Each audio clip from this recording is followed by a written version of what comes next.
अस्सलाम वालेकुम वरहमतुल्लाहि वबरकातुहू। दोस्त, एक मर्तबा का वाक़या है, जब इंसान अपने कोई भी इरादा करता है अच्छे कामों का या सीधे रास्ते पे चलता है तो अल्लाह उसकी मदद करता है। लेकिन जब उसके दिल में कोई लालच आ जाए तो फिर अल्लाह की मदद उसके साथ नहीं आती है।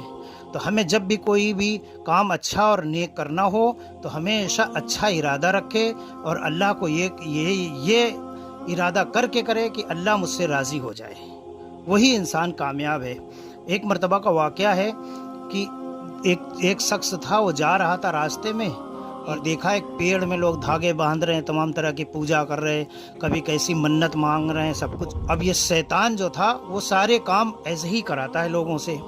तो उसने क्या किया कि वो शख्स ने उसके पास गया, पेड़ के पास। उसने सोचा इस पेड़ को काट दें हम। इरादा किया और कुल्हाड़ी वगैरह लेके पहुंचा उसके पास, तो उसके सामने शैतान इंसान बन के आ गया, इंसान की शक्ल में आ गया।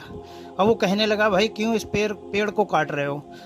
तो उन्होंने जवाब दिया कि भाई ये इस पेड़ की वजह से लोग पूजा पाठ ये वो हर बुरे काम और सब कुछ है, इसी को भरोसा करके ये सारे काम कर रहे हैं कि यही हमारी पूरा करता है, यही हमको सब कुछ मदद करता है, यहीं पे कर दे तो हमारी सुनता है ऊपर वाला।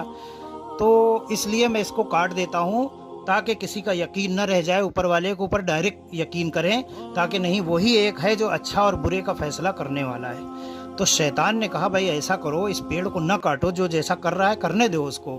एक काम करो, तुम हमसे रोज के 2 दिरहम ले लिया करो। ऐसे 2 दिरहम के मतलब मानी होते हैं बहुत, काफ़ी कुछ पैसे हो जाते हैं। यानी आप ये मान के चलो कि हमसे तुम एक दिन में 200 रुपये ले लिया करो, मगर पेड़ को ना काटो। अब उनके दिल में लालच आ गई, अरे यार ये तो अच्छा रास्ता बता रहा है हमको। तो वो बोले, चलो ठीक है, मैं नहीं काटता हूँ, इस पेड़ को छोड़ देता हूँ, चलो ठीक है। अब वो जब सो गए घर पे जाके, तो सुबह उठ के देखते हैं कि उनके तकिए के नीचे 200 रुपये मिल गए रखे हुए। फिर दूसरा दिन हुआ, फिर सो के उठे, जब फिर मिल गए। ऐसे ही उनका काफ़ी दिन सिलसिला चलता रहा। अब चलते चलते एक दिन पैसे नहीं आए वहाँ पे। जब तकिया उठाया तो पैसे नहीं, फिर दूसरे दिन उठाया तो पैसे नहीं, फिर तीसरे दिन उठाया तो पैसे नहीं। तो फिर उन्होंने कहा, नहीं अब हम जाके इस पेड़ को काट देंगे जाके। जब वो फिर पेड़ के लिए इरादा करके गए, तो जाने के बाद जब पेड़ के पास पहुँचे तो शैतान फिर आ गया सामने। कहने लगे कि भाई क्यों आए हो तुम यहाँ पे? कहने लगे, हम पेड़ काटने के लिए आए हैं। कहने लगे, क्यों, अब पेड़ आप नहीं काट सकते? कहने लगे, क्यों? कहने लगे, हम नहीं काटने देंगे तुम्हें। तो कहने लगे कि उठा के क्या किया, शैतान ने इनको पटक दिया। जब पटक दिया तो ये परेशान हो गए। कहने लगे, जब पहली बार आए थे इसने मुझे हाथ लगाया तो मैंने इसको झटक दिया तो दूर गिरा जाके, अब की मर्तबा है तो इसने मुझे खुद पटक दिया। तो शैतान ने कहा, अब की मर्तबा मैंने तुम्हें इसलिए पटक दिया कि अब तुम्हारे दिल में लालच आ गई है। जब 2-3 दिन कंटिन्यू हमेशा उतने दिन तुम्हें पैसे मिलते रहे तो तुम्हें कोई बात नहीं हुई, तुम कोई दुश्मनी नहीं निभाया इस पेड़ से। अब तुम्हें पैसे नहीं मिल रहे हैं तो तुम आ गए हो। तो इससे मतलब ये होता है कि तुम इस लोगों को नहीं रोक रहे हो, बल्कि ये तुम्हारे दिल में लालच थी, उस वजह से ये तुम अब पेड़ काटने आए हो।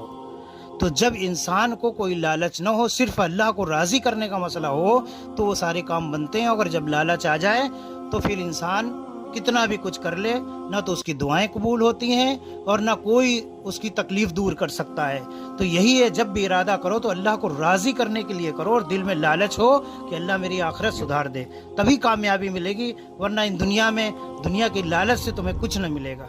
तो उसके बाद फिर वो शैतान का जोर चला और इनका बस नहीं चला। क्यों? यही वजह है कि हमारे दिल में लालच हो तो सिर्फ एक अल्लाह की अच्छी लालच हो जो आखिरत सुधरने वाली हो, और दुनियादारी हमारे दिलों में न हो तभी। और अगर दुनियादारी शैतान हमारे ऊपर वसवसे डालता है और हमला करता है और हमें दुनिया में ही उलझाए रखता है, इसी वजह से है कि हम आज कामयाब नहीं, ना दुनिया में ना आखिरत में। हमारी ना इबादत अच्छी है और ना आखिरत अच्छी है। दुनिया में भी तकलीफ़ में, आखिरत में भी तकलीफ़ है। तो अल्लाह ताला हमें सही समझ से दीन पे चलने की तौफीक अता फरमाए। जब हम करें कोई भी इरादा तो अल्लाह को राज़ी करने वाला काम करें। अल्लाह हम सबको कहने सुनने से ज़्यादा अमल की तौफीक अता फरमाए। व आखिर दावाना अल्हम्दुलिल्लाहि रब्बिल आलमीन। अल्लाह हाफिज़। डरो उस दिन से जब इंसान को अपने हर किए का हिसाब देना पड़े।